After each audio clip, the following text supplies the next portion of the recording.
devenu Premier ministre d'Égypte. Et plus tard, quand il rencontre ses frères, il ne leur dit pas « c'est votre faute ». Je sais pas. En tout cas, moi, j'aurais profité un petit peu. Mais lui, non. D'accord. Qu'est-ce qu'il dit, lui? Genèse chapitre 50, verset 20. Dieu l'a voulu pour le bien. Dieu a fait tout ça pour le bien de tous. C'était le plan de Dieu. C'est-à-dire, lui, il voulait voir les choses selon le regard de Dieu. Comprendre le plan de Dieu. Les circonstances difficiles sont des grandes opportunités pour que nous puissions grandir dans cette compréhension de ce plan merveilleux que Dieu a pour chacun de nous. Dieu a un plan. Et des fois, il faut qu'on soit esclave en Égypte. Je veux dire, on passe par des difficultés.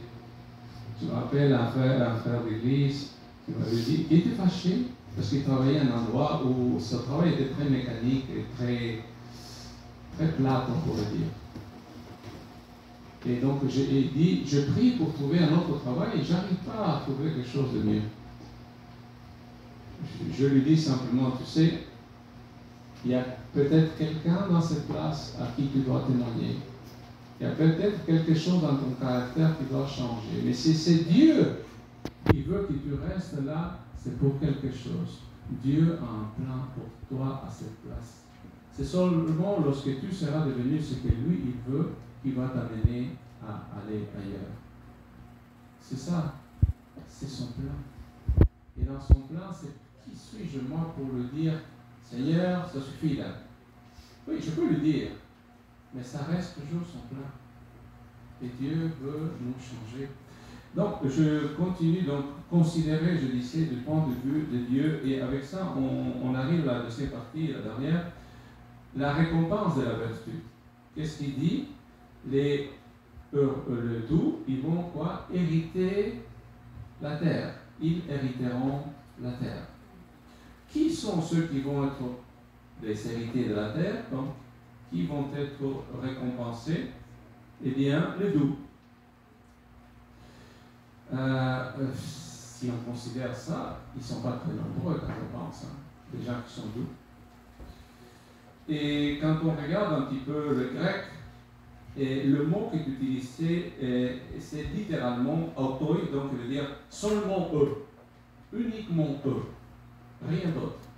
C'est-à-dire, ça veut dire que dans la nouvelle terre, si je comprends bien, parce que c'est de ça qu'il s'agit, il n'y aura que des gens qui sont doux, qui ont appris à maîtriser leur caractère. Grâce à l'œuvre de Dieu, personne d'autre pourra y vivre. Ça veut dire qu'il va falloir que ce travail commence déjà aujourd'hui parce que mon caractère n'est pas encore là. Et certainement, bien d'entre nous encore, il y a beaucoup de travail à faire. Et ce travail, le Saint-Esprit veut le faire aujourd'hui avec vous, avec moi. Et donc, nous sommes un groupe assez particulier, je disais. C'est parce qu'on se dit aujourd'hui que ceux qui vont hériter le monde, ce sont les forts, les énergiques, les insistants, les persévérants, ceux qui se battent. C'est pas ça qui dit le texte. C'est les doux, les simples. Ce ne sont pas les armées, c'est l'armée de Dieu, parce que si vous remarquez ici, regardez, c'est le verbe, c'est hériter. Ils ne vont pas se battre pour la terre. Nous n'allons pas nous battre. Nous allons les hériter, le recevoir. C'est un cadeau qu'on va recevoir. La récompense, donc, c'est la clarification. C'est un groupe assez surprenant quand on pense. Mais la clarification, c'est que nous allons l'hériter.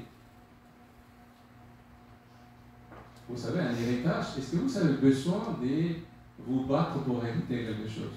Non. Normalement pas. Hein? Normalement, c'est le notaire qui dit, c'est vous qui héritez telle chose, n'est-ce pas? Et vous le recevez, point. C'est un héritage. Ici, il y a quelqu'un qui est juste, c'est Dieu lui-même. Nous allons recevoir la terre en héritage. Toute la terre appartiendra à qui? Aux simples, aux doux. C'est eux qui vont hériter la terre. c'est une bénédiction future, donc ce n'est pas aujourd'hui. Ce n'est pas aujourd'hui les humbles qui gouvernent la terre. Aujourd'hui, ce sont surtout les forts, les méchants, les doux, de ceux qui vont forcer les autres. Mais ce ne sera plus le cas à ce moment-là. Ce sont les doux qui vont hériter la terre. Je conclue avec le caractère. Qu'est-ce que je veux dire avec le caractère? Simplement, il y a une prophétie ici. Cette récompense parle d'une béatitude de douceur. Et je le dis, c'est une référence au psaume 37, verset 11. Et la propriété, c'est quoi? C'est la terre. Attendez, on ne va pas hériter le ciel? Non, c'est la terre. C'est-à-dire que, si on comprend bien, non, on va aller au ciel, mais on sera au ciel combien de temps? 1000 ans. Ce qu'on va hériter, c'est la terre. Parce qu'il y a beaucoup de personnes qui disent, moi, qui veut aller au ciel? Oui, c'est bien le ciel, mais je préfère la terre. La terre renouvelée, je parle. C'est encore mieux.